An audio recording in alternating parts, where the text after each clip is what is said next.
नमस्कार, news times विमर्श में आपका स्वागत है। मैं हूं सर्वेश कुमार सिंह।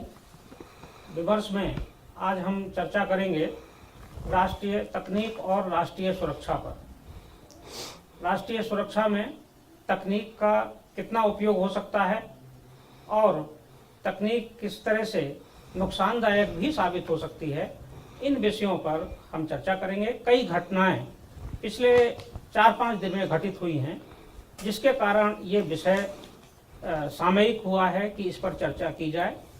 आज हमारे बीच इन विषयों पर चर्चा के लिए मौजूद हैं श्री योगेश कुमार मिश्र जी। आप वरिष्ठ अधिवक्ता हैं और साइबर सिक्योरिटी के जानकार भी हैं। दूसरे वक्ता हमारे साथ हैं जो आज परिचर्चा में भाग ले रहे हैं, राष्ट्रीय स्वयंसेवक संघ के क्षेत्र प्रचार प्रमुख श्री नरेंद्र सिंह जी। नरेंद्र सिंह जी, आपका स्वागत है इस परिचर्चा में। योगेश जी, आपका भी स्वागत है। पहले इस परिचर्चा के विषय में हम जान लेते हैं, थोड़ा सा इस पर विचार करते हैं। ये क्यों विषय आज चर्चा के लिए आवश्यक हुआ? पिछले 3-4 दिन से ट्विटर विवाद में है। ट्विटर पर कुछ देश के बाहर के कलाकारों ने और व्यक्तियों ने भारत के किसान आंदोलन पर टिप्पणियां की हैं, समर्थन किए हैं। इसी बीच 4 फरवरी को एक पर्यावरणविद ग्रेटा थनबर्न ने एक ट्विटर के माध्यम से गूगल टूल किट प्रसारित की। इस टूल किट में जो मैटर था वो देश विरोधी था, देश में आंदोलन को भड़काने वाला था और यहाँ उससे हिंसा हो सकती थी, कानून व्यवस्था की स्थिति के लिए गंभीर चुनौती बन सकती थी। हालांकि उस गूगल टूल किट को कुछ ही घंटों में डिलीट कर दिया गया, उसे हटा लिया गया। इसके बाद से ये बात चर्चा में आई कि ये तकनीक किस तरह से हमारे राष्ट्रीय सुरक्षा के लिए खतरा भी हो सकती है। इसके कई खतरे भी हैं। हालांकि दिल्ली पुलिस ने इस मामले में एक FIR भी दर्ज की है और जांच की जा रही है। ये सूचना तकनीक जिसके कारण विश्व एक गांव बना है, पूरा विश्व आपस में जुड़ा है, इसके फायदे भी हैं और नुकसान भी हैं। लेकिन इस समय जो आंदोलन चल रहा है उसमें उसके कई नुकसान सामने आए हैं। तो पहले तो हम ये जानेंगे कि ये गूगल टूल किट है क्या और इसका कैसे उपयोग हुआ, कैसे उससे बचा जा सकता है। तो योगेश जी से जानते हैं।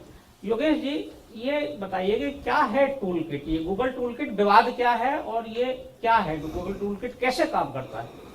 देखिए, ऐसा है कि आज ग्लोबलाइजेशन के इस दौर में गूगल ने अनेक प्लेटफॉर्म हमें उपलब्ध कराए हैं, जहां पर आप अपनी बात किसी भी एक IT के प्लेटफॉर्म पे कह सकते हैं और पूरी दुनिया उसको सुन सकती है, देख सकती है, पढ़ सकती है।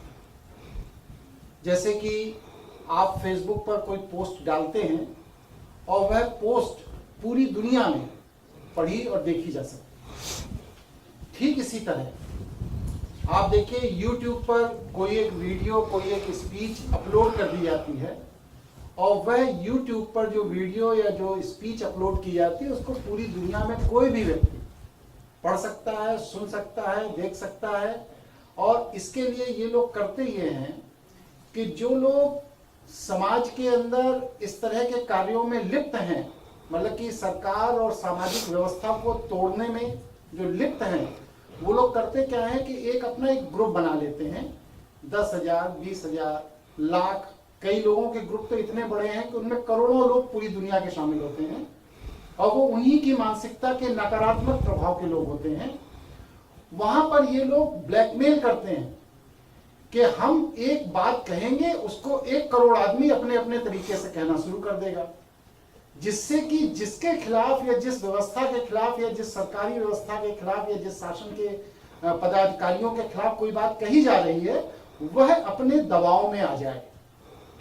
तो इसी तरह गूगल का ये जो टूल किट है, इसमें डॉक्यूमेंटेशन, आप कोई भी चीज डाल सकते हैं और उसका लिंक उनके जो लोग हैं, उनका जो ग्रुप है, उनके जो मतलब स्लीपिंग सेल्स हैं जो इंडिया के अंदर भी पड़े हुए हैं, उनके पास वो लिंक भेज दिया जाता है। वो स्लीपिंग सेल्स उस लिंक के आधार पर उसको समाज में प्रोपोगेट करते हैं।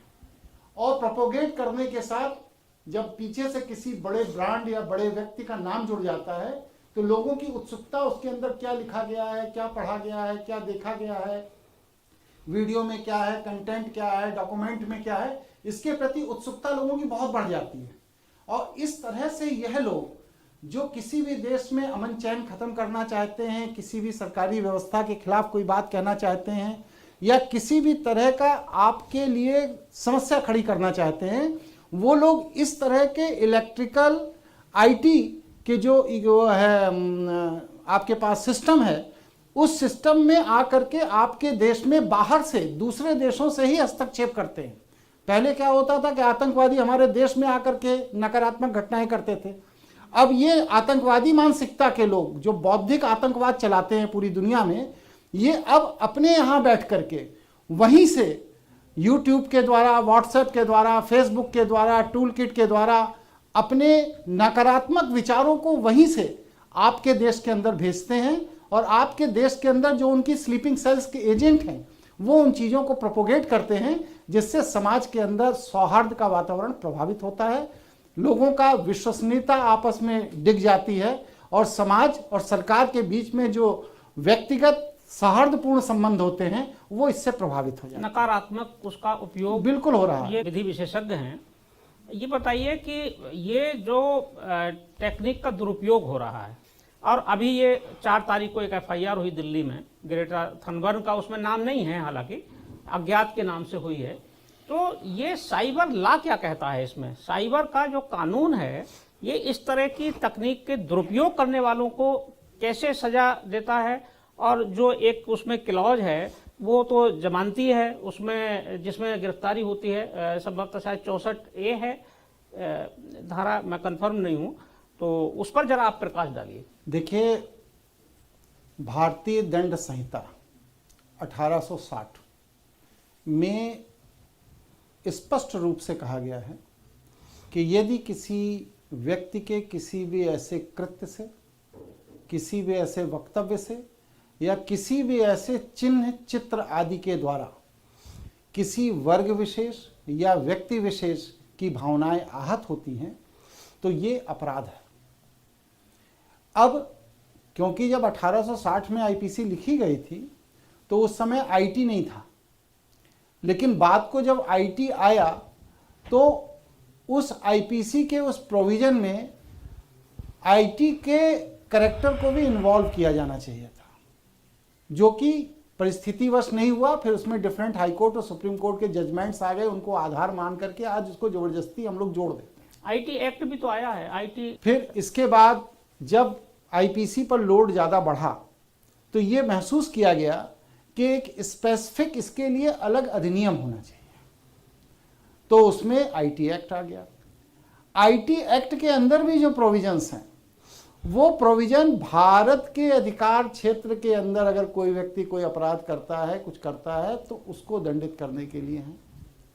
लेकिन अभी हमारी वर्तमान व्यवस्था ने विश्व के दूसरे देशों के साथ ऐसा कोई समझौता नहीं किया है कि अगर दूसरे देश का कोई नागरिक, कोई व्यक्ति, कोई समूह भारत के अंदर कोई अस्थिरता पैदा करता है तो हम उस कानून के द्वारा उसको भी दंडित कर सके, उसको भी पकड़ सकें, उसको भी पनिश कर सकें। ये लैकुना है अभी विधि में। तो इस पर जब तक दोनों देशों की आपसी रजामंदी नहीं हो जाती तब तक इस पर कानून बनाया जाना संभव नहीं है। इसके लिए अब समस्याएं सामने आनी शुरू हुई हैं। इसलिए मैं निश्चित तौर से कह सकता हूं कि हमारी जो जागरूक सरकार है ये बहुत जल्द विश्व के उन देशों के साथ अपने ऐसे समझौते करेगी कि यदि हमारे देश के लोग उन देशों में कोई दुष्प्रचार या अस्थिरता पैदा करते हैं तो यहाँ के उस व्यक्ति को गिरफ्तार करके उन देशों को हैंडओवर किया जाएगा।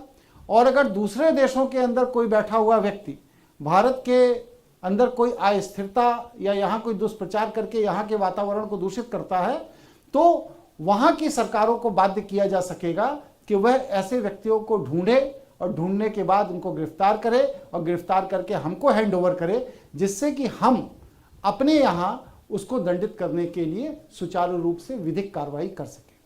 लेकिन अभी ये एक लैकुना है अभी हमारे बीच में विधि की अंतर्राष्ट्रीय इतनी परिपक्वता नहीं हुई है कि कोई व्यक्ति विदेश में कोई काम ऐसा कर देता है जिससे हमारे यहाँ कोई आहत हो जाता है या हमारे यहाँ सामाजिक भावनाओं में कोई चीज़ गड़बड़ कर देता है तो हम उसे इमीडिएट पकड़ सकें, ऐसी अभी व्यवस्था नहीं है। लेकिन निश्चित तौर से इस तरफ सोचा जा रहा है, इस तरफ किया जा रहा है और निकट भविष्य में ऐसी विधि व्यवस्था बनने की मुझे बहुत निकट भविष्य में संभावना दिख रही है कि हमारी वर्तमान सरकार जो कि बहुमत की है और प्रभावशाली सरकार है, विश्व में जिसका डंका बजता है, वह सरकार जरूर और निकट भविष्य में ऐसे कानून लाएगी जिससे दूसरे देशों में बैठे हुए लोग भी यहाँ के खिलाफ कोई भी कार्रवाई न कर सके। मिश्र जी को मैं आभार व्यक्त करता हूँ कि हमारे कार्यक्रम विमर्श में पधार